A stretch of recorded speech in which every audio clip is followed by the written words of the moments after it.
Dampak kebijakan baru yang melarang pengecer menjual LPG 3 kg langsung dirasakan masyarakat. Lalu bagaimana memastikan kebijakan pemerintah soal subsidi energi tepat sasaran tanpa mempersulit masyarakat untuk mendapatkannya?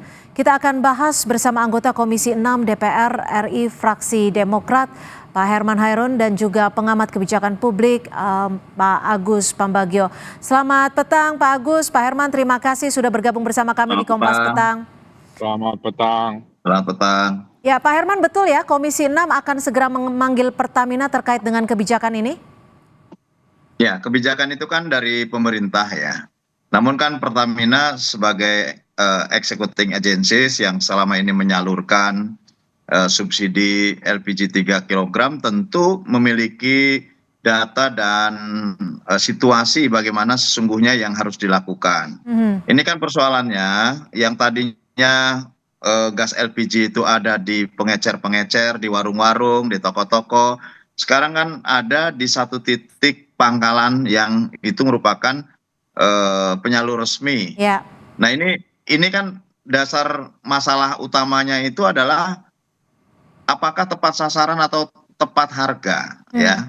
Karena semakin panjang mata rantai, harganya juga melampaui harga eceran tertinggi.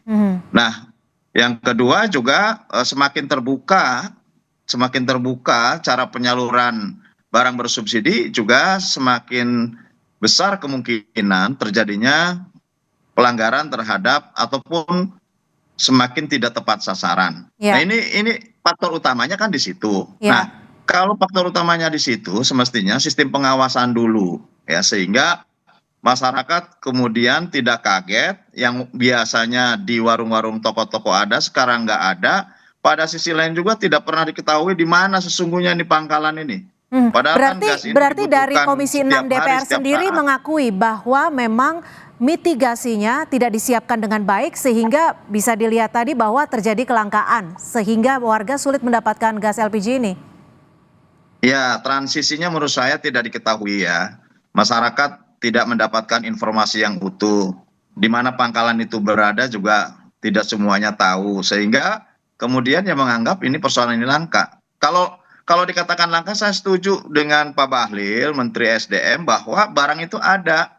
Karena memang tidak dikurangi, volumenya juga tetap. Dan semestinya ya tidak langka semestinya gitu. Nah, tidak langka itu menurut saya ini karena ada pola penyaluran LPG bersubsidi. Sehingga saya juga memberikan pernyataan bahwa sebaiknya ini dikaji ulang.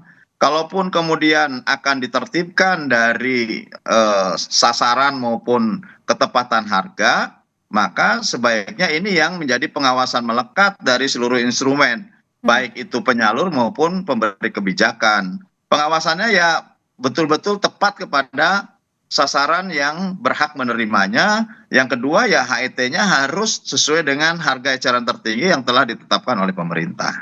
Saya ke Pak Agus. Pak Agus, kita tahu bahwa niatnya adalah baik ketika gas LPG 3 kg ini diharapkan bisa tepat sasaran. Namun kendalanya saat ini yang terjadi di masyarakat adalah warga kesulitan untuk mendapatkan. Bagaimana Anda melihat kebijakan baru ini? Begini, semua kebijakan pemerintah itu kan biasanya dengan buzzer management ya. Nah, kali ini tidak pakai buzzer nih. Artinya ada miskomunikasi yang tidak digunakan oleh pemerintah. Dari awal saya setuju karena subsidi untuk LPG 3 kilo ini disalahgunakan oleh banyak tingkat masyarakat yang seharusnya tidak berhak untuk memperolehnya ini. Importnya sudah sekitar 70 juta ton per tahun. Nah, ini besar sekali. Ya kan, dan itu juga rantainya panjang sekali. Di kita sulitnya untuk mengontrol harga, tadi oleh Pak Ketua Komisi sudah sampaikan, sulit sekali mengontrol HET itu. Memang HET itu di tingkat bukan di pengecer, sementara pengecer kita bisa sampai rantai paling bawah. Nah, ini yang memang harus ditertibkan. Di sini ada persoalan komunikasinya saja. Ya, saya sih setuju bahwa subsidi harus tepat ya, tapi komunikasinya maksudnya kan kita punya digital banyak ya. Cobalah petakan di wilayah timur, pusat, wilayah mana saja seluruh Indonesia, pusatnya ada di mana. Terus buka jam berapa, bagaimana mekanismenya untuk memperolehnya. apakah digilir per kecamatan misalnya atau apa, itu semua harus secara detail disampaikan. Kan bisa menggunakan digital media sosial dan sebagainya. Urusan politik saja bisa pakai buzzer, mengapa ini tidak pakai buzzer? Gitulah kurang Jadi lebih. justru saat dibutuhkan buzzernya tidak bisa memberikan sosialisasi kepada masyarakat. Tapi gini Kurang Pak lebih Agus, begitu. Pak Agus tapi gini, saat ini yang terjadi di masyarakat adalah kebingungan. Kita tahu bahwa sebenarnya sudah ada informasinya di website Pertamina di mana bisa mendapatkannya dengan Nggak harga bisa, berapa, nggak tapi bisa. tidak diketahui oleh Sangat masyarakat. sulit. Iya, iya, itu yang maksud saya, sampai masyarakat terbawah yang harusnya menjadi konsumen, itu harus diberikan dengan baik. Kalau sekarang nggak bisa, tiba-tiba tanggal 1, orang bingung ngantri kan, di mana itu, lari kiri kanan, kan nggak betul kebijakan seperti itu. Sampaikanlah di sekitar misalnya Januari kemarin akan ini, memang sudah disampaikan, tapi kan tidak merata. Tingkat masyarakat yang konsumen LPG 3 kilo itu tidak tahu.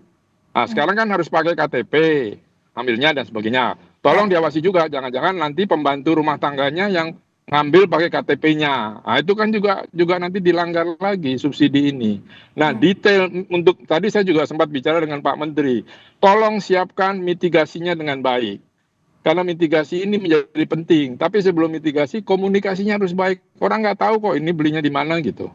Oke, Pak Herman, besok nanti ketika akan memanggil Pertamina dan mengkaji kembali kebijakan ini, saran apa yang akan disampaikan oleh DPR?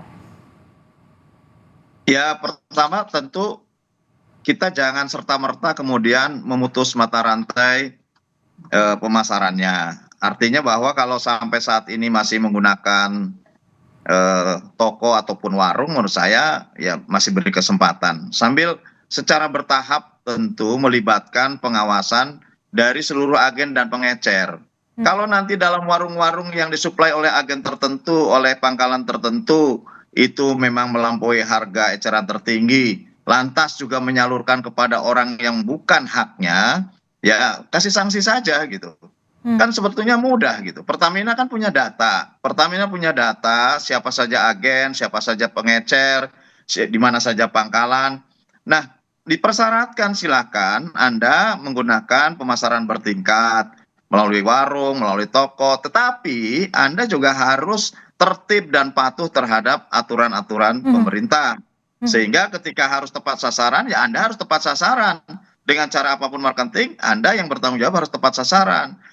Bagaimanapun juga pemerintah memberikan subsidi ini adalah untuk meringankan beban masyarakat. Ya harus harganya ya harus harga yang telah ditetapkan oleh pemerintah. Nah, kalau melampaui ataupun melanggar terhadap dua persoalan itu sudah salah sasaran dan kemudian harga juga melampaui harga eceran tertinggi yang telah ditetapkan, ya Pertamina harus segera cabut gitu. Karena ya secara operasional Pertamina lah yang mengerti dan tahu.